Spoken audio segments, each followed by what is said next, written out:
the story is.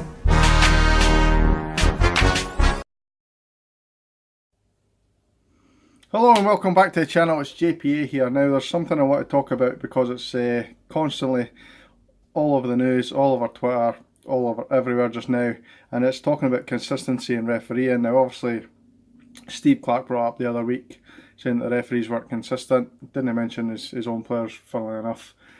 So I wanted to kind of look at the some of the incidents that have happened throughout the season and kind of highlight them. And don't worry, it's not going to be constantly Rangers. There is an argument the other way as well. I want to kind of look at the compliance officer herself. Her name's Claire White. No background to football whatsoever.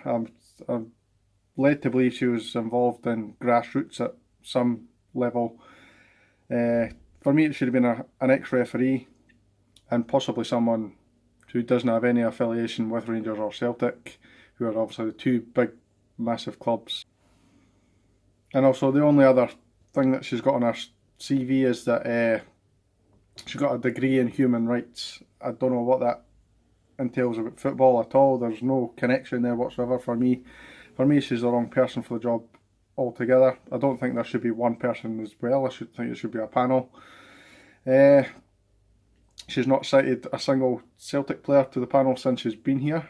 No panel, sorry, for this review. She's never picked up on any Celtic player whatsoever. I'll go through a couple of the incidents and I'll kind of discuss them at length. So the first incident was the very first game of the season. Morelos was sent off after about 12 minutes against Aberdeen for a kick out at McKenna. Now, did he kick out? Yes, he did. There wasn't any excessive force in it, and it was actually rescinded once it was reviewed. Yes, it was Claire White that rescinded it, but it highlights to me that there was a poor refereeing decision and we had to play the rest of that game without Morelos, and obviously the next again, a couple of games without him as well. The second one was Candeas' sending off against St Mirren away from home. Now, we'd already won the game. Didn't really make a difference to the actual result itself, but for me, we were missing him in vital games after that because it was reviewed and for some reason not rescinded. Now, I don't know if you remember the incident. It's basically we had just scored. Candeas started blowing kisses to their keeper. He then walked over to walk away, and Anton Ferdinand, who's the St Mirren defender, has put his arm round Candeas and had a word in his ear, and then started basically wrestling with him, grabbed him by the neck, and for some reason Candeas got a red card for that. It was seen as unsporting behaviour or something ridiculous like that. It was reviewed by the panel, as I said, and was not rescinded, so we lost Candeas for a couple of games that we really needed him in. Next incident is yet again a Morelos sending off against Aberdeen. Now, this one was probably more justified than the other ones, but I want to highlight the fact that he's constantly getting sent off against Aberdeen. I don't know what that is. This one was a second yellow card. I think the first yellow card was justified. The second one, he's kind of threw his arm out, and Lewis Ferguson, not Lewis Ferguson, Graham Shinney just went down like a sack of potatoes, made out he was injured, and basically got him sent off for a second yellow.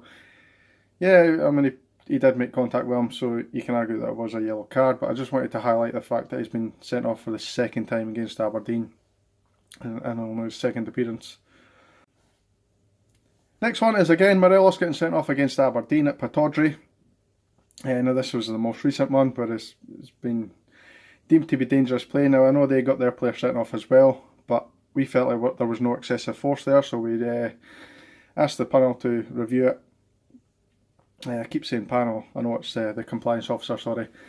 Asked them to review it. They've reviewed it, and since we got the appeal rejected, they added another game ban onto that. I really don't understand the logic in that.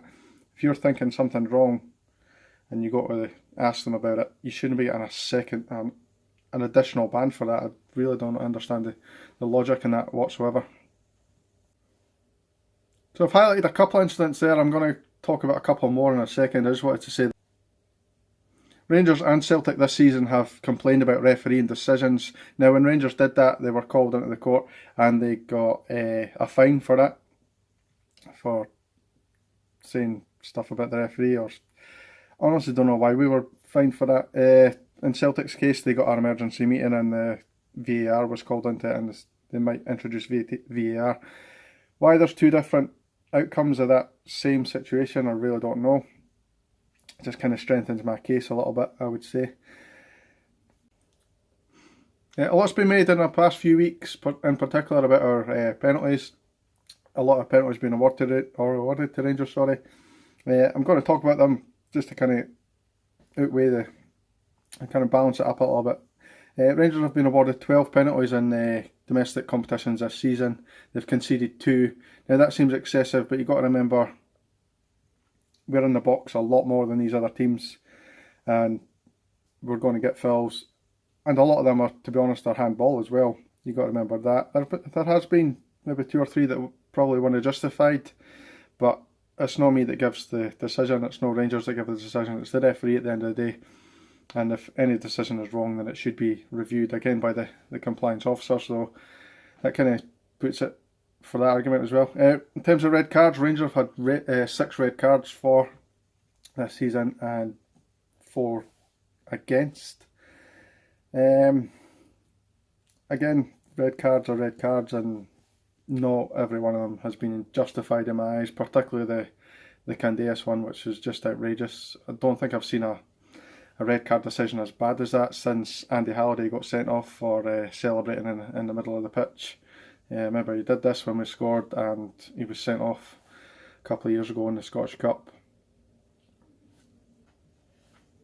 Then I'm going to go through a couple of incidents that have happened in the last couple of weeks. In the Aberdeen game, which Morelos was sent off, there was an incident involving Al McGregor where he made contact with Lewis Ferguson. That was reviewed again by the compliance officer, and McGregor is now looking at a 2-game ban. That will be reviewed today at some point. I don't know the outcome of that yet. I'll let you know what happens with that. The other one was on that same weekend, or was it? I think it was midweek games actually. On the same night, there were 3 separate incidents involving Celtic players in the same game that didn't even get looked at. Completely ignored. Simunovic, led with elbow, clear red card, as clear as you'll see all day. Scott Brown made a tackle that was again a red card incident in my eyes, and Burke with a dive, which was a clear dive. Nothing looked at whatsoever in that game. Brown also had a tackle against Rangers. He went really bad on Candeas, which should have been a red. There was another incident again against St Johnstone where Browns made a ridiculous tackle. Again, not looked at, just completely ignored by the compliance officer. Next incident is from the Scottish Cup game against Kilmarnock. Alan Power kicked Ryan Jack in the face, received a yellow card for some reason. That was reviewed and given as a yellow. Nothing to see here, kind of attitude. Callum Butcher for Dundee United, on the same day. Similar challenge, probably not as bad as the Power incident, gets a straight red, and that's fine. That's no incident, no argument, sorry, that is a red card, but why is one a red card and one's a yellow, when in my opinion the other one was far more dangerous? You kind of kick an opponent in the face regardless of whether you meant it or not. And the other one was in that same game. Paul McGinn for St Mirren, led with elbow, clear as day red card, and it wasn't even a yellow. Completely unpunished, not even looked at, and this is the kind of consistency that we're looking at. So I'm going to wrap this up, guys. I just wanted to kind of highlight a couple of things because I feel like it's just gone constantly against us, and I don't want to be one of these people with a tinfoil hat saying, oh, look, they're against us, they're against us. Yes, we've had penalties. Yes, we've had red cards against us, kind of thing. But for me, that kind of highlights a lot of inconsistencies in not only refereeing, but the way they're reviewing these incidents as well. Please get involved in the comments. I want you to kind of talk about as much as not just Rangers fans, Celtic fans, Aberdeen fans, whatever. As long as you're not saying fucking a lot of shit about the club. Oh, you get this and you get that. If you've got value points, then I will get back to you. So I'll see you in the next one, guys, and thank you for watching.